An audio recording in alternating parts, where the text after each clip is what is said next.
Fala galera! E aí, tudo bom com vocês? Hoje a gente vai começar oficialmente o nosso estudo bíblico.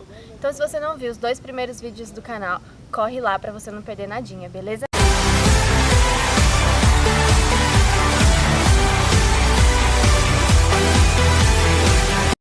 Hoje nós começaremos nosso estudo bíblico e nós começaremos pelo começo. Aonde que é o começo da Bíblia? Obviamente, o livro de Gênesis. Mas antes de nós começarmos a estudar o livro de Gênesis, tem 3 coisas muito importantes que a gente precisa saber. A primeira coisa que a gente precisa saber é que a Bíblia explica a própria Bíblia. Então, às vezes, se tem algum versículo que a gente não entende muito bem aonde ele está escrito, a gente pode recorrer a todos os outros livros para entender melhor sobre aquele assunto. A segunda coisa que você precisa saber é que se você não tiver uma Bíblia impressa com você, você pode utilizar a Bíblia online na internet ou você pode também baixar um aplicativo no seu celular. Mas o que é muito importante é que a partir de agora você comece a ler a sua Bíblia. A terceira coisa que a gente precisa saber é que a Bíblia tem diferentes traduções para o português. Então, muitas vezes você pode ver que os versículos que eu coloco aqui estão um pouquinho diferentes daquilo que está escrito na sua Bíblia, mas não tem problema. Na verdade, várias pessoas fizeram traduções da Bíblia para o nosso idioma. O importante é que se você tiver dúvidas sobre algum versículo, você pegue mais de uma tradução para sua consulta. Eu, por exemplo, costumo usar a Nova Versão Internacional, João Ferreira de Almeida e a tradução King James. Mas tem uma coisa muito importante, além das traduções para o português, a gente tem que pensar em qual idioma original a Bíblia foi escrita. Por exemplo, o Antigo Testamento, a maior parte dele foi escrita em hebraico. Então, quando a gente tem alguma dúvida real sobre algum versículo, ou se a gente quer explorar aquele versículo em toda a sua riqueza, a gente tem que recorrer ao idioma original em que aquele livro foi escrito, para ter certeza de que a gente entendeu o que o autor quis escrever. Agora, pessoal, nós vamos oficialmente começar o estudo do livro de Gênesis. Esse livro, ele é muito complexo para se entender, mas também ele é um livro muito rico, que traz muitos fundamentos para a nossa fé. Por exemplo, o livro de Gênesis fala pra gente da existência clara de um Deus que é criador de todas as coisas. Além disso, ele traz para nós vários atributos desse Deus, para que a gente possa conhecer mais sobre ele. Gênesis também fala de onde nós viemos, como nós fomos formados. Gênesis fala também pra gente qual é a origem do mal, como o mal chegou aqui na Terra e por que o mundo tá o caos que a gente vê aí hoje. Gênesis fala também como a catástrofe foi no início, o fim na época de Noé, que é um exemplo pra gente de como a catástrofe será no fim de todos os tempos na volta de Cristo. Gênesis fala também da redenção. Ele nos dá a esperança de recebermos um Salvador, Jesus Cristo.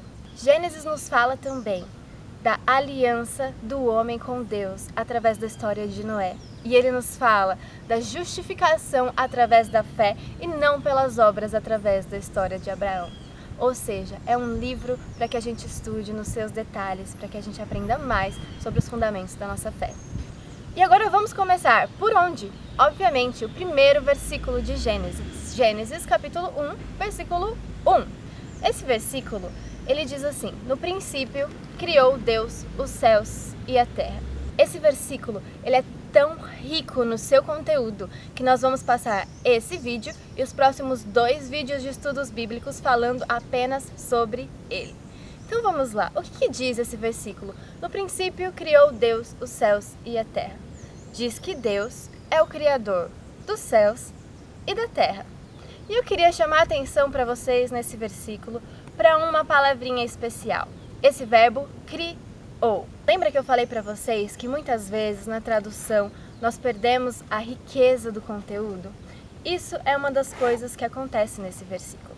No português, nós usamos esse verbo criou para várias coisas. Por exemplo, nós podemos falar que alguém criou um novo game, nós podemos falar que alguém criou um novo modelo de celular, mas não é esse verbo que está escrito em Gênesis capítulo 1, versículo 1. Esse verbo criou no hebraico é um verbo que se chama bara. E esse verbo, ele não é simplesmente criar, mas ele é criar a partir do nada. E em hebraico, somente Deus pode ser o sujeito desse verbo bara. O homem nunca pode ser o sujeito desse verbo. Sabe por quê? Porque só Deus cria a partir do nada. E é isso que diz esse versículo. No princípio, criou Bará, Deus, os céus e a terra. Quando não havia nada, Deus trouxe à existência aquilo que era inexistente. E o homem jamais poderia fazer uma coisa como essa. Quer ver? Agora a gente vai falar um pouquinho de alguns fundamentos da ciência que vão mostrar pra gente como o homem não poderia ser o sujeito desse verbo bará, como o homem não traz à existência aquilo que é inexistente.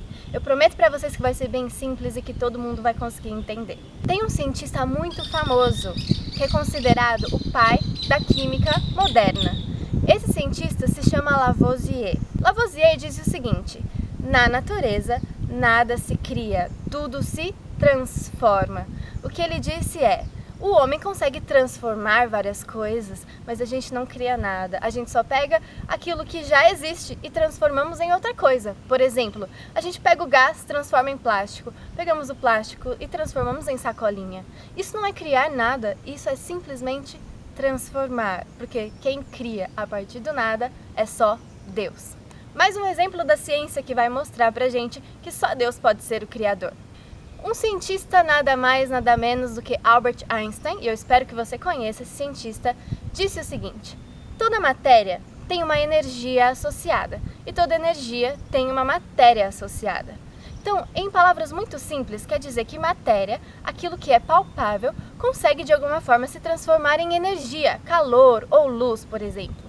Esse é o princípio utilizado para os cientistas que defendem a teoria do Big Bang. Você já deve ter ouvido sobre essa teoria. Basicamente, essa teoria diz que a Terra surgiu de uma grande concentração de energia que se transformou em matéria e depois todas as coisas foram evoluindo para que a gente tivesse a Terra que a gente tem hoje.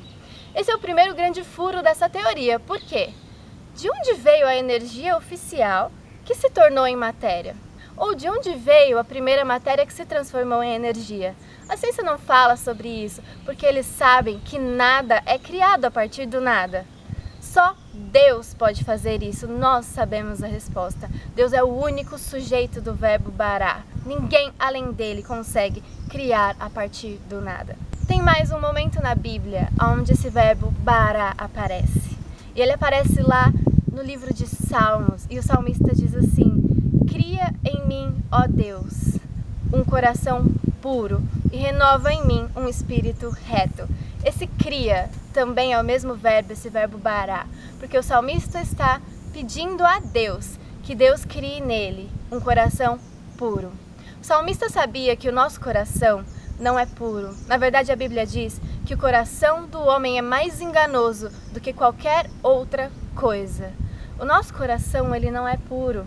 Mas Deus, Ele pode tirar o que é impuro e criar em nós aquilo que é dele, criar em nós um coração puro. Deus pode tirar o nosso coração de pedra e colocar um coração de carne.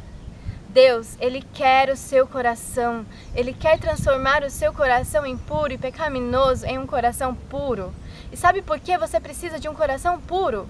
Porque a Bíblia também diz assim: bem-aventurados os puros de coração, porque eles verão a Deus.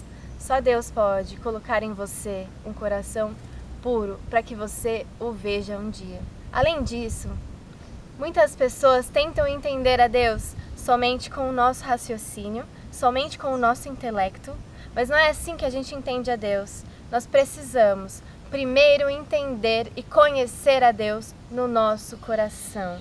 É no nosso coração que Deus se revela para nós. É no nosso coração que nós conhecemos mais de Deus. É no nosso coração que nós aprendemos e nós entendemos mais sobre Ele. Sim, nós precisamos buscar a Deus com todo o nosso coração, com toda a intensidade do nosso ser e com todo o nosso entendimento. Mas não comece questionando a Deus com a sua sabedoria humana. Nós, com a nossa sabedoria, jamais seremos capazes de entender a Deus. Comece tentando entendê-lo com o seu coração. Comece tentando sentir a Deus antes de questioná-lo. É assim que nós estudamos e aprendemos mais sobre Ele. Que Deus te abençoe. Muito obrigada por estar aqui assistindo esse vídeo. E a gente se vê no próximo vídeo. Não esquece de dar aqui o seu joinha e se inscrever no nosso canal. Até mais!